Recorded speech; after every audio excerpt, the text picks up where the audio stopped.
Good evening and welcome to Justeventonline News at 9. I am Anifat Ismail.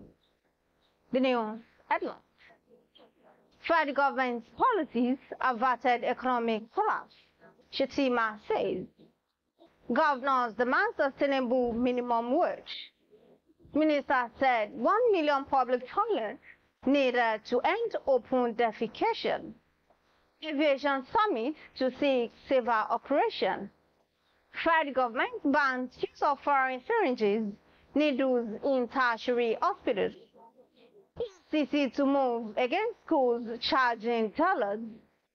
Chilean worries over declining economic activities. NiMet predicts 3-day sunny, cloudy atmospheric conditions. 715 terrorists killed. 465 hostages rescued in April. And on sport, Lookman targets UCL returns with Atalanta.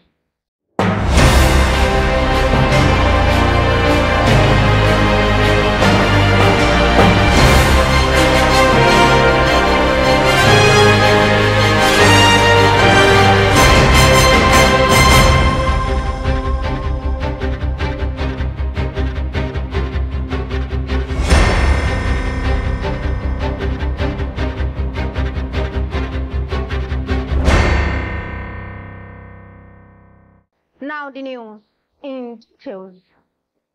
Vice President Kashim Shettima has said President Tinubu's economic reforms of the past 1 year saved the life of the nation. He described them as necessary given the poor state of Nigeria when he assumed office on May 29, 2023. The Vice President affirmed that the Tinubu administration does not blame the previous regime for its decisions. He expressed confidence that the measures taken so far will soon yield the desired results for the nation. The Nigeria Governance Forum has emphasized the need for the government and organized labor to come up with a sustainable minimum wage in the ongoing negotiations. The NGF, which made the call in a communique issued at the end of its virtual meeting and signed by the chairman of the Governors Forum, Abdurrahman Abdurazak, assured labor of governors' commitment to pay the workers an improved wage. The NGF, in a statement, said it was assessing state government fiscal capacity and the potential effects of different proposals to determine an enhanced minimum wage that could be sustained by the state. The federal government has said about 48 million Nigerians still engage in open defecation, despite a year left to the deadline to end the practice. The Minister of State for Environment, Isiaq Salako, who gave the figure, said the country needed to build 1 million public toilets to end the practice. The minister also said that over 159 million Nigerians lack access to washing hands facilities. Senate and House of Representatives Committee on Aviation and Aviation Technology have resolved to organize a summit on aviation to address challenges and awesome practices.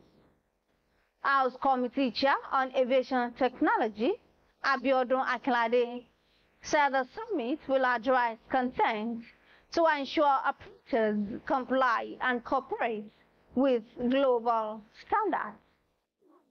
He said Nigerian airspace must be safe to fly as welfare and safety of citizens are of concern to the committee.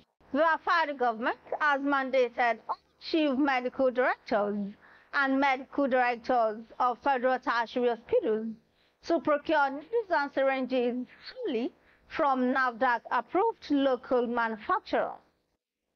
The new directive is contained in a circular addressed to all CMDs and MDs signed by the Minister of State for Health, Dr. Tunji Alausa, on Friday.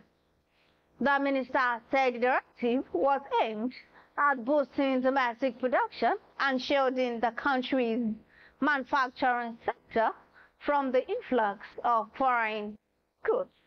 The Economic and Financial Crimes Commission, EFCC, has placed international schools charging tuition in dollars and other foreign currencies under surveillance as part of measures to reduce the pressure on the naira.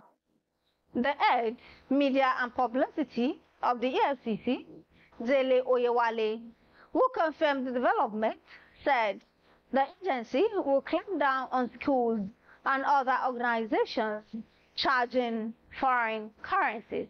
He reiterated that it was illegal for schools, hotels and firms operating in the country to charge for services in foreign currencies. The Central Bank of Nigeria, CBN, has expressed concern over the declining economic activities in the country. The CBN Deputy Governor of Corporate Services, Bala Bello, disclosed this in a statement published on the bank's website. According to him, economic activity has contracted for 8 months due to exchange rate pressures, inflation, and security challenges. The Nigerian Meteorological Agency, NiMet, has forecast cloudiness and sunshine from Friday to Sunday across the country.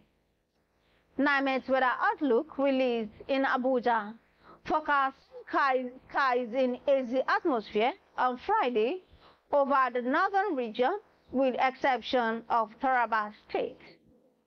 The agency said sunny atmosphere patches of clouds are anticipated over the north-central region during the forecast period. The Nigerian Defense Headquarters has said troops killed over 715 terrorists in April, while 465 kidnapped hostages were freed in the same period. The feat, according to the military, was achieved through coordinated ground and air operations. The Director of Defense Media Operations, Major General Edward Buba, disclosed this during a bi-weekly media briefing in Abuja. He stressed the non-negotiable defeats of terrorist groups to prevent further harm to citizens. The last on the news is sport. Super Eagles forward Ademola Lookman has said his sights on securing UEFA Champions League tickets with Atalanta either through Serie A standings or winning the European League trophy. The 26-year-old continued his hot form in his side 2-0 win over Empoli at the Govs Stadium on Sunday. Lookman scored Atalanta's second goal of the game in the 54th minute after assisting Mario Pasalic earlier.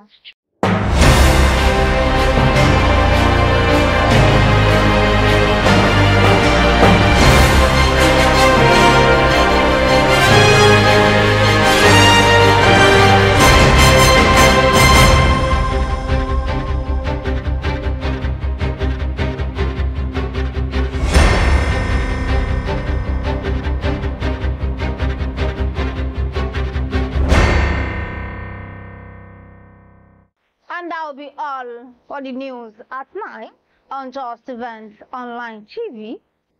Here's the recap of that story. Federal government's policies averted economic collapse, Shettima said. Governors demand sustainable minimum wage. Minister said 1 million public toilets needed to end open defecation. Aviation summit to seek safer operation. Federal government bans use of foreign syringes and needles in tertiary hospitals. EFCC to move against schools charging dollars. CBN worries over declining economic activities. NiMet predicts 3-day sudden cloudy atmospheric conditions. 715 tourists killed. 465 stages rescued in April. And on sport, Lookman targets UCL returns with Atalanta. Thank you for watching Just Events Online News. Remember, courage isn't having the strength to go on, but going on when you have no strength. For more news, visit www.justeventonline.com, and to read more updates, follow us on our social media platforms with a tab at Just Events Online. You can also send us an email on justeventsonline@gmail.com. My name, in fact, is Matthew. Do have a blessed weekend.